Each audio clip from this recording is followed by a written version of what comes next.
હે મહાદેવ, જે પણ તમારા આ વિડીયોને લાઈક કરે અને કમેન્ટમાં હર હર મહાદેવ લખે, તેની ગરીબી દૂર કરી તેની દરેક મનોકામના પૂર્ણ કરી દેજો. મિત્રો, શ્રાવણ માસ શરૂ થાય તે પહેલા આ 5 વસ્તુ જરૂર ખરીદીને ઘરમાં લઈ આવજો. આ વસ્તુઓથી મહાદેવ એટલા બધા પ્રસન્ન થઈ જશે કે તમારી બધી જ ઈચ્છિત મનોકામના પૂર્ણ કરી દેશે.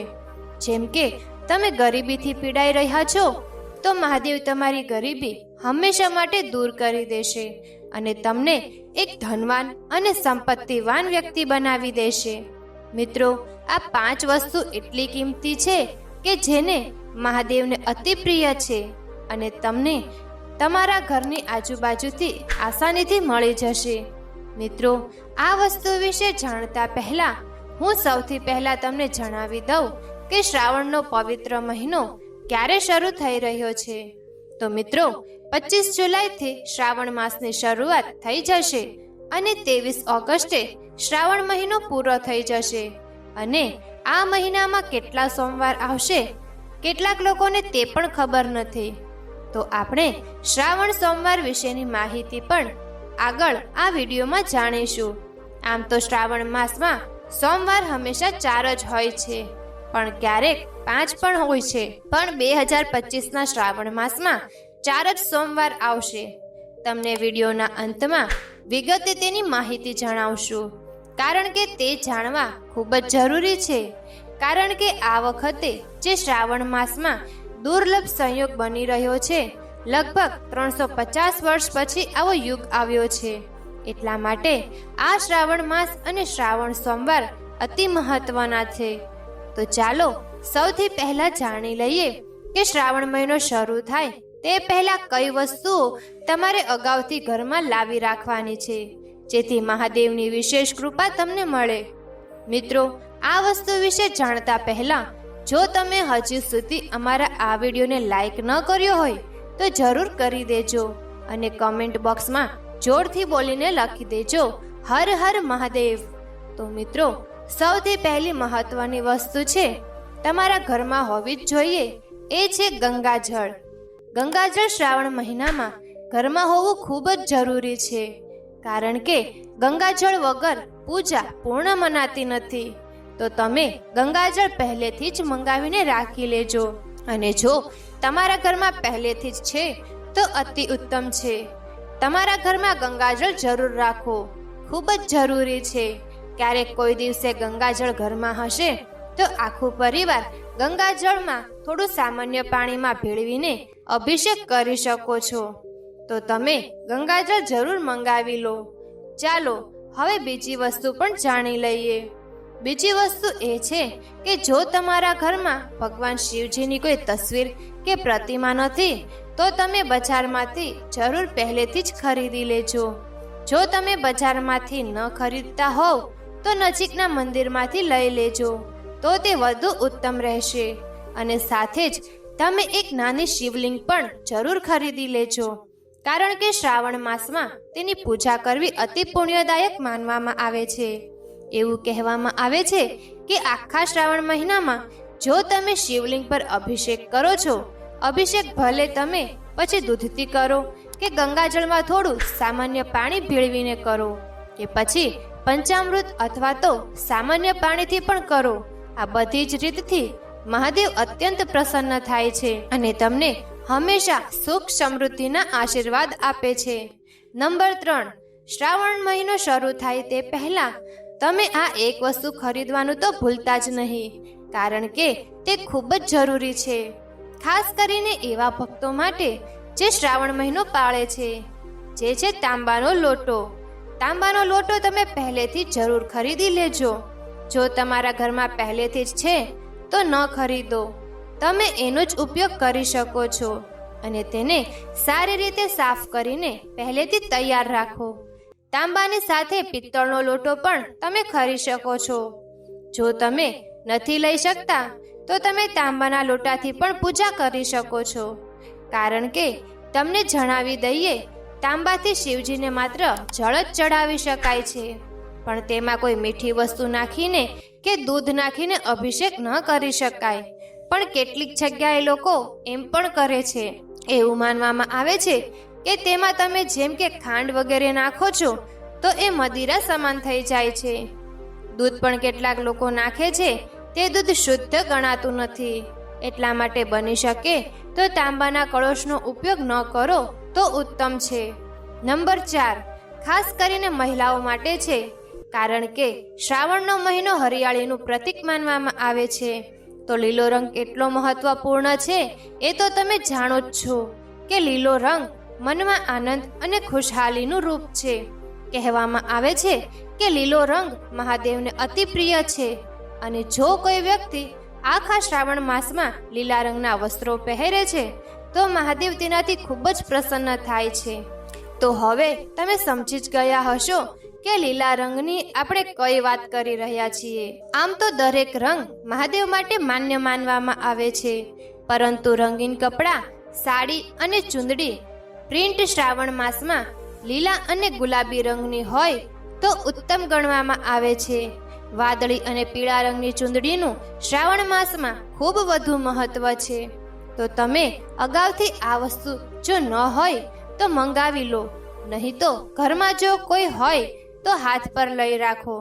સંપૂર્ણ શ્રાવણમાં કોશિશ કરો લીલો, ગુલાબી, લાલ, પીળી ચુંદડી પહેરો. અને એક વધુ જરૂરી વાત, જો શક્ય હોય તો શ્રાવણના જે 4 સોમવાર આવી રહ્યા છે એ 4 સોમવારે તમે દરેક રંગ જરૂર પહેરો.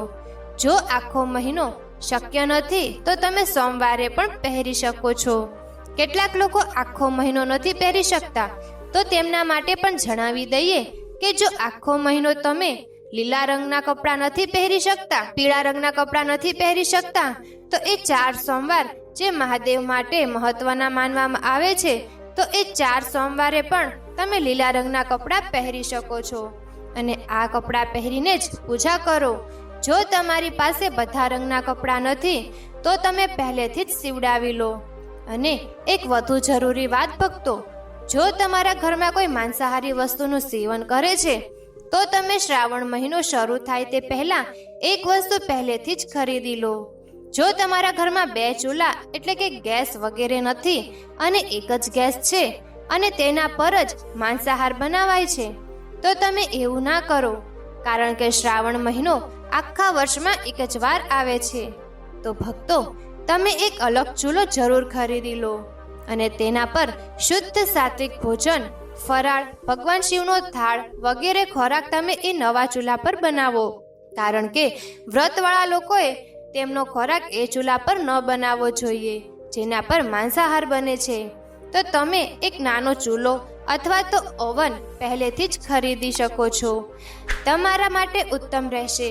અને જો તમને એ સંબંધિત કોઈ પણ તકલીફ હોય, કોઈ પણ પ્રશ્ન હોય તો તમે અમને કમેન્ટ બોક્સમાં જરૂર પૂછો, અમે તમને એનો જવાબ જરૂર આપીશું અને તમારા બધા પ્રશ્નોના જવાબ સારી રીતે આપીશું.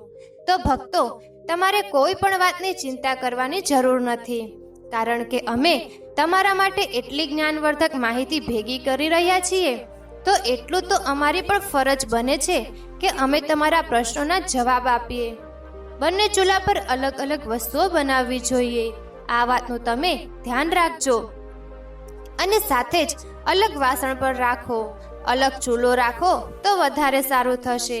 તમે ઇલેક્ટ્રિક ચૂલો વગેરે લઈ લો અને થોડો અલગ વાસણ લઈ લો, પણ કોશિશ કરો કે નોનવેજ વગેરે શ્રાવણ માસમાં બિલકુલ ન ખાઓ. જે વ્રત નથી રહેવાના તેમને પણ ખાવું જ જોઈએ, પણ માની લો કે જેમના ઘરમાં લસણ, કાંદા પણ નથી ખવાતા તો નોનવેજ તો ખૂબ દૂરની વાત થઈ ગઈ. તો તેવા લોકો અલગથી ગેસ અને વાસણ ખરીદવાની જરૂર નથી. હવે આગળની વસ્તુ છે જે શ્રાવણ માસ પહેલા જરૂર ખરીદવી જોઈએ, એ છે બંગડી વગેરે. લીલી બંગડી અને લાલ બંગડી ખરીદી લો. પહેલા સોમવારે માતાજીને ચડાવીને આખા શ્રાવણ માસમાં તે લીલી બંગડી પહેરવી જોઈએ. આગળ પાછળ એટલે કે એક પછી એક તમે લાલ અને લીલી બંગડી પણ માતા પાર્વતી માટે પહેરી શકો છો. અને લીલી બંગડી તો શિવજીને બહુ પસંદ છે. લીલી અને લાલ બંગડી જ્યાં પણ મળે ત્યાંથી કાચની બંગડીઓ ખરીદીને જરૂર રાખી લો. સૌ પ્રથમ માતાજીને ચડાવીને ત્યારબાદ તમે પોતે ધારણ કરો. અને એક વધુ જરૂરી વાત મહિલાઓ માટે, તમે જ્યારે પણ શ્રાવણ સોમવારનું વ્રત કરો છો અને તે દિવસે પૂજન કરો તો તમે 16 શ્રૃંગાર કરીને જ પૂજન કરો, કારણ કે એવું કરવાથી પતિની ઉન્નતિ અને વિકાસ થાય છે. મહિલા જો શ્રાવણ સોમવાર દરમિયાન 16 શ્રૃંગાર કરીને પૂજન કરે છે તો મહાદેવ ખૂબ જ પ્રસન્ન થાય છે. અને તમારે શ્રાવણ સોમવારે એટલે કે શ્રાવણ માસમાં જે 4 સોમવાર આવે છે તેમાંથી કોઈ એક સોમવારે માતા પાર્વતીને 16 શ્રૃંગારનો સામાન જરૂર ચડાવવો જોઈએ. અને તેમાં સૌથી મહત્વપૂર્ણ વસ્તુ છે એ છે સિંદૂર.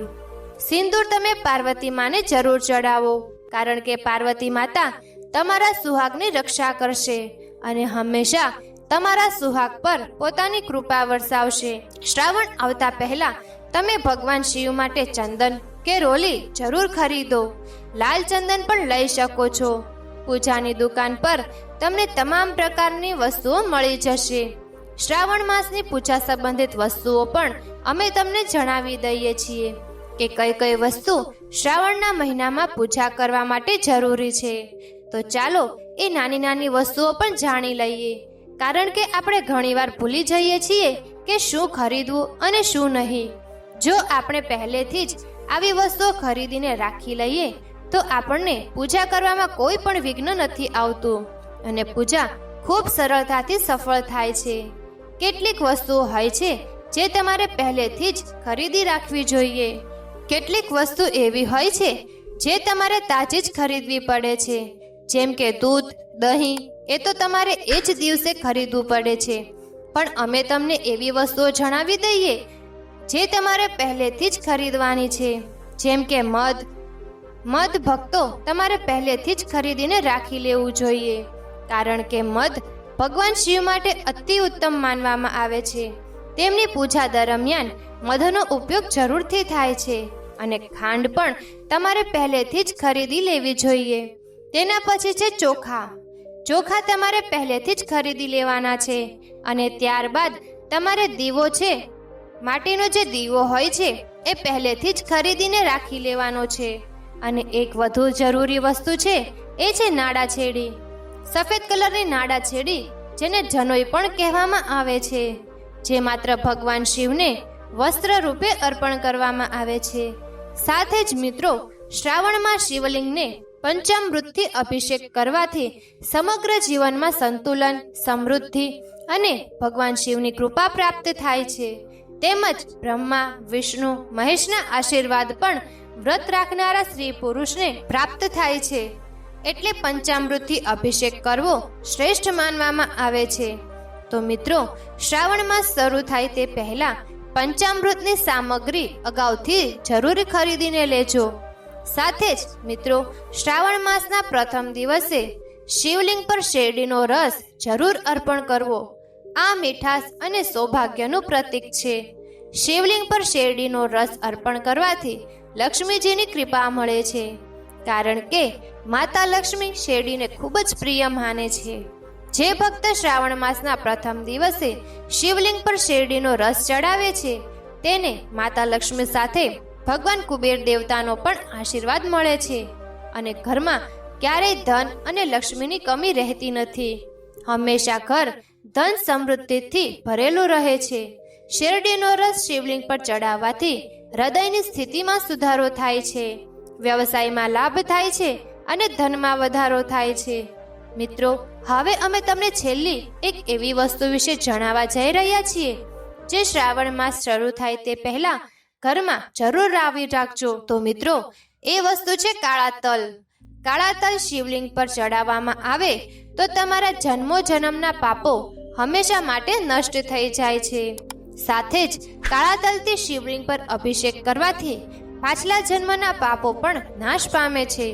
સ્વયં રાક્ષસ યુગમાં રાક્ષસોએ પણ કાળા તલથી શિવલિંગનો અભિષેક કરીને પોતાના જન્મ જન્માંતરના પાપોથી મુક્તિ મેળવી હતી અને ભગવાન ભોળાનાથના આશીર્વાદ પ્રાપ્ત કર્યા હતા. કાળા તલના અભિષેકથી પિતૃદોષથી મુક્તિ મળે છે, આત્મામાં શુદ્ધિ આવે છે અને જે પણ ઘરમાં દોષ હોય છે તે હંમેશા માટે નષ્ટ થઈ જાય છે. ભક્તો, જ્યારે પણ તમે શ્રાવણ માસના પ્રથમ દિવસે શિવલિંગ પર ઉપરોક્ત વસ્તુઓ ચડાવશો ત્યારે આ મંત્રોના ઉચ્ચારણ અવશ્ય કરો. આ મંત્રોનો જાપ કરવાથી ભગવાન શિવ ખૂબ ઝડપથી પ્રસન્ન થાય છે અને પોતાના આશીર્વાદ હંમેશા તમારી ઉપર રાખે છે. તો એ મંત્ર છે ઓમ નમઃ શિવાય. આ મંત્રનો જાપ કરો અને શિવલિંગનો અભિષેક કરો. તેમજ ભગવાન ભોળાનાથનો પ્રિય મંત્ર ઓમ ત્રયંબકમ યજામહે સુગંધિમ પુષ્ટિવર્ધનામ ઉર્વારુકમિવ બંધનાત મૃત્યોર્મોક્ષીય મામૃતામ. આ મંત્રનો 11 કે પછી 108 વાર જાપ કરો. મંત્રના ઉચ્ચારણથી તમારી પૂજા સંપૂર્ણ થશે. ચાલો ભક્તો, હવે વાત કરી લઈએ કે શ્રાવણ માસના પ્રથમ દિવસે વ્રત રાખનાર સ્ત્રી કે પુરુષે વ્રત દરમિયાન કઈ વસ્તુઓનું સેવન કરવું અને કઈ વસ્તુઓથી બચવું જોઈએ તે પણ અમે તમને આ વિડીયોમાં જણાવીશું, જેથી તમે અમુક પ્રકારની ભૂલ કરવાથી બચી શકો. શ્રાવણ વ્રત ભગવાન શિવને સમર્પિત અત્યંત પવિત્ર વ્રત છે. આ વ્રત આખા શ્રાવણ મહિનાનું રાખવામાં આવે છે. આ દિવસે વ્રતી સંપૂર્ણ શ્રદ્ધા અને નિયમથી ઉપવાસ કરે છે અને ભગવાન શિવ પાર્વતીની પૂજા કરે છે. વ્રત દરમિયાન ખાવા પીવામાં ખાસ ધ્યાન રાખવું ખૂબ જ આવશ્યક છે, કારણ કે આ વ્રત સાક્ષાત સંયમ અને તપસ્યાનું પ્રતીક છે. શ્રાવણ વ્રતમાં શું ખાવું શુભ હોય છે? વ્રત માટે યોગ્ય આહાર અને યોગ્ય વસ્તુઓનું સેવન કરવું શુભ માનવામાં આવ્યું છે. જેમાં પ્રથમ છે ફળાહાર, જેમાં કેળું, સફરજન, દાડમ, પપૈયું, આલુ, નાશપતિ, જમરૂખ વગેરે સાથે જ નાળિયેર પાણી પીવું અથવા લીમડાનું પાણી પીવું જોઈએ. નંબર 2, વ્રત માટેની શાકભાજી બટાકા, કાચું કેળું, દૂધી, કોળું, શક્કરિયા અને મરી મસાલા વગરનું સાત્વિક ભોજનનું સેવન શ્રાવણ વ્રતમાં કરી શકાય છે. નંબર 3, અન્ય વ્રત આહાર સાબુદાણા ખીચડી કે ખીર, રાજગરાની ભાખરી કે રોટલી, ચોખાથી બનાવેલી આઈટમ, સિંગોડાના લોટનો શીરો, મગફળી, સૂકા મેવા, કાજુ, બદામ, મુનકા, દહીં, દૂધ, માખણ, છાશ વગેરેનો ઉપયોગ શ્રાવણ વ્રતમાં થઈ શકે છે. નંબર 4, મીઠું. ફળાહાર જેવો કે હલવો, શિંગોડા કે રાજગરાના લોટની ખીર, ઘીમાં બનેલો હળવો આહાર યોગ્ય છે, પણ તેલનો વધારે ઉપયોગ ના કરો. હવે ચાલો જાણી લઈએ કે એવી કઈ વસ્તુઓ છે જેને શ્રાવણ માસના વ્રતમાં ભૂલથી પણ ન ખાવું જોઈએ, નહીં તો વ્રત તૂટી જાય છે. વ્રત દરમિયાન આ વસ્તુઓથી બચવું જોઈએ, કારણ કે તે વ્રતની શુદ્ધિ ભંગ કરે છે. જે છે મીઠું. સામાન્ય મીઠું વર્જિત છે, એટલે તમે ફક્ત સિંધવ મીઠાનો ઉપયોગ કરો. બીજું છે અનાજ, જેવું કે દાળ, ઘઉં, ચોખા, મગ, ચણા, મસૂર વગેરે તમામ દાળ અનાજ વર્જિત છે. લસણ અને કાંદા તામસિક માનવામાં આવે છે, જે ભગવાન શિવની પૂજા માટે વર્જિત છે. 4, મસાલેદાર ભોજન. ગરમ મસાલા, હળદર, ધાણા પાવડર, મરચાં વગેરેનો ઉપયોગ ન કરવો. 5, માંસ, માછલી, ઈંડા અને દારૂ સંપૂર્ણ રીતે વર્જિત છે અને આ વ્રતની ભાવના વિરુદ્ધ છે. 6, તમાકુ, સિગરેટ, પાન વગેરે આ બધાથી દૂર રહેવું જોઈએ, કારણ કે તે વ્રતની પવિત્રતાને ભંગ કરે છે. ભક્તો, જેમ કે અમે તમને વિડીયોના શરૂઆતમાં જણાવ્યું હતું કે 2025માં શ્રાવણ સોમવાર કેટલા આવી રહ્યા છે અને કઈ તારીખે આવી રહ્યા છે, તો ચાલો હવે એ પણ જાણી લઈએ કે શ્રાવણ સોમવાર કેટલા આવે છે અને કઈ તારીખે આવે છે. તો આ તો અમે તમને વિડીયોમાં પહેલેથી જ જણાવી ચૂક્યા છીએ કે 25 જુલાઈથી શ્રાવણનો જે મહિનો છે તે શરૂ થઈ રહ્યો છે, એટલે કે પ્રારંભ થઈ રહ્યો છે અને એ દિવસે શુક્રવાર છે અને શ્રાવણ મહિનાના સમાપ્તિ 23 ઓગસ્ટ 2025ના શનિવારના રોજ થઈ રહી છે. અહીં શ્રાવણ સોમવારના જે વ્રત છે એ 4 જ આવી રહ્યા છે અને શ્રાવણ સોમવાર વ્રતની જે તારીખો છે તે આ પ્રમાણે છે. આ વખતે શ્રાવણમાં કુલ 4 સોમવાર આવે છે. શ્રાવણનો પહેલો સોમવાર 28 જુલાઈએ આવશે, બીજો સોમવાર 4 ઓગસ્ટ, ત્રીજો સોમવાર 11 ઓગસ્ટ અને ચોથો સોમવાર 18 ઓગસ્ટ 2025ના રોજ આવનાર છે. 23 ઓગસ્ટે શનિવારના રોજ શ્રાવણનું સમાપન થશે. ભાઈ બહેનનો પવિત્ર તહેવાર રક્ષાબંધન જે શ્રાવણ માસમાં જ મનાવવામાં આવે છે, જે આ વર્ષે 9 ઓગસ્ટે મનાવવામાં આવશે.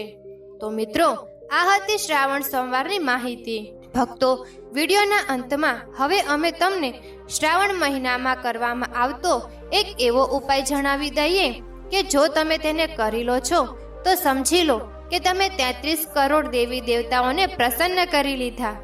તમારે શ્રાવણ મહિનામાં જે 4 સોમવાર આવી રહ્યા છે, જેમાં તમારે 4 સોમવારે ગૌ માતાને એક વસ્તુ જરૂર ખવડાવવાની છે. તમને ગૌ માતા સંબંધિત આ માહિતી કોઈએ નહીં જણાવી હોય તો ભક્તો, તમારા શ્રાવણ માસના જે 4 સોમવાર છે એ 4 સોમવારના દિવસોમાં સવારે જે માતાઓ બહેનો રોટલી બનાવે છે, ત્યારે એક રોટલી ગૌ માતા માટે બનાવવી અને એ રોટલી પર થોડી હળદર અને થોડો ગોળ લગાવીને ગૌ માતાને ખવડાવવાની છે. આવું કરવાથી તમને સંપૂર્ણ શ્રાવણ સોમવારનું ફળ મળશે અને સાથે જ ભગવાન શિવ તમને સદા સુહાગન અને સદા સૌભાગ્યવતી બનવાનો આશીર્વાદ આપશે. સાથે સાથે તમારા પતિના જીવનમાં જે કોઈ પણ અડચણ, આર્થિક તંગી, દેવું છે એ બધું દૂર થઈ જશે. તો તમામ માતાઓ અને બહેનોને આ ઉપાય જરૂરથી કરવો જોઈએ, જેનાથી તમને પૂર્ણ ફળની પ્રાપ્તિ થાય. ભક્તો, શ્રાવણ મહિનાની સંબંધિત આ માહિતી તમને કેવી લાગી કોમેન્ટ બોક્સમાં જરૂર જણાવજો. અને જો તમે હજી સુધી વિડીયોને લાઈક ન કર્યો હોય તો એક લાઈક જરૂર કરી દેજો, કારણ કે તમારી એક લાઈક અમારા માટે ખૂબ જ મહત્વપૂર્ણ છે. તો એકવાર વિડીયોને લાઈક જરૂર કરો અને ભક્તો, કમેન્ટ બોક્સમાં હર હર મહાદેવ, જય મા પાર્વતી જરૂર લખો. ધન્યવાદ.